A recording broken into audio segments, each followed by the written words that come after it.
आणि जेजुरीचा खंडोबा यांच्या साक्षीने आणि आशीर्वादाने या दोघांची संसार वेल मांडवावर चढली, स्थिरावली आणि आता एका गोड बाळाच्या येण्यानं बहरली सुद्धा.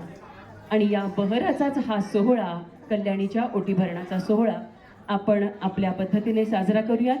सगळ्यात आधी आपण गणेश वंदना करूयात आणि इथे नकळत श्री गणेशाचे आशीर्वाद घेऊयात.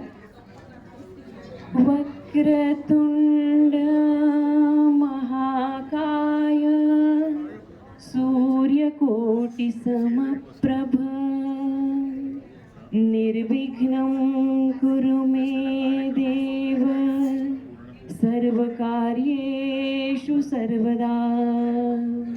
गणपती बाप्पा मंगल मूर्ती. चला आणखीन या आनंदाच्या सोहळ्याची सुरुवात आपण आपल्या परंपरेने करूयात. दोन्ही आजींची फुगडी घेऊन करूयात का? आपल्याकडे आता फनी गेम्स आलेत, पण त्या वेगवेगळ्या चित्र विचित्र फनी गेम्सनी संस्कृतीचा नकळत कुठेतरी गेम वाजत चाललाय.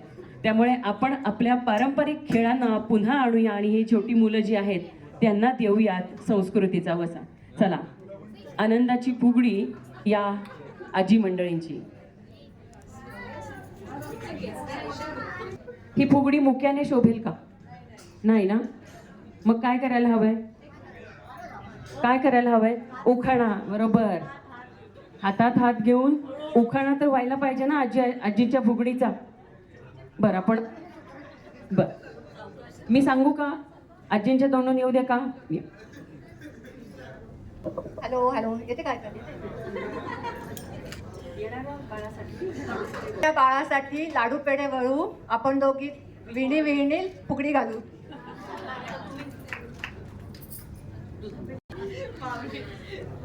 दुधापेक्षा लाडाची असते दुधावरची साय. गजानन रावांचं नाव घेऊन सांगते, कल्याणी माझी होणार आहे आई.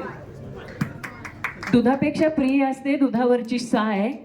त्यांच्या आहोंचं नाव घेऊन सांगितलंय, त्यांची लाडाची लेक कल्याणी आता होणार आहे माय. आता जोरदार जोरदार फुगडी होऊन जाऊ द्या. हळू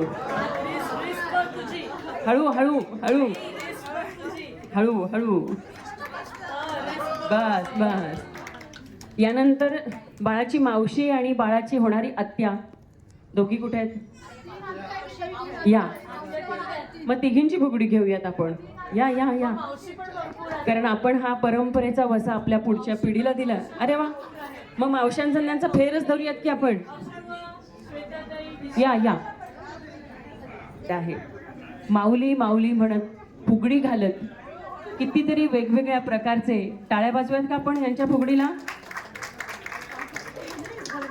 चला आता कोणाची फुगडी? मामी आणि काकू का? तरुणाईची फुगडी.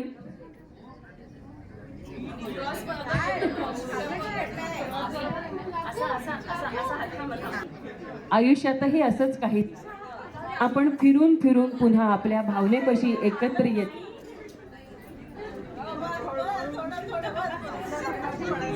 आयुष्यात आपल्याला सावरायला कोणीतरी लागतंच आणि फुगडी खेळताना आपला झोक मागे जातो, पण तरीही आपल्याला समोरचा व्यक्ती सावरून घेत असतो.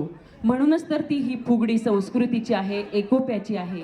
एकोपात सांगणारी, एकमेकांना सांभाळून घेऊन आयुष्यात गिरकी घेण्याचा प्रसंगाचे जणू वर्णन करणारी ही फुगडी आहे. माऊली माऊलीच्या गजरात कित्येक वारकरी फुगडी खेळत आणि सगळा थकवा विसरून जाऊन फुगडी घालतात. नकळत हा फुगडी म्हणजे एक वॉर्मअपचाच प्रकार झाला असं म्हणायला हरकत नाही का? या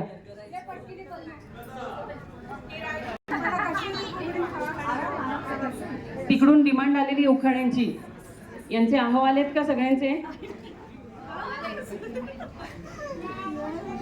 बघा, फनी गेम्स पेक्षा आपल्याला हे छान वाटतंय का?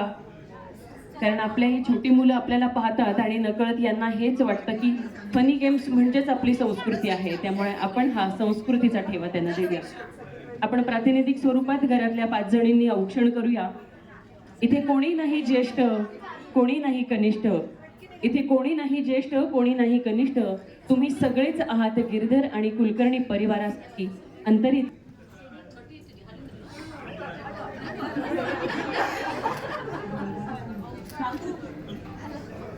यांची गोल चालत चालत फुगडी म्हणायला हरकत नाही, चाल फुगडी म्हणायला हरकत नाही. पण त्याकडे पहा, लेकीची ओटी भरताना आई कधी शक्यतो गहू वापरत नाही, आई कायमच तांदूळ वापरते. कारण तांदूळ हे अक्षय सुख देणारे, पचायला हलके आणि ज्याच्या अक्षदा म्हणून आपण वापर करतो, अक्षय सुख देणाऱ्या अक्षदा. तांदळाचं रोप एका ठिकाणी उगवतं, त्याला पुन्हा उचलून दुसरीकडे रुजवलं जातं, तेव्हा ते भर चिखलामध्ये ते रुजतं आणि असंख्य धान्याच्या राशी देतं. असंच काहीसं बाईचं आयुष्य.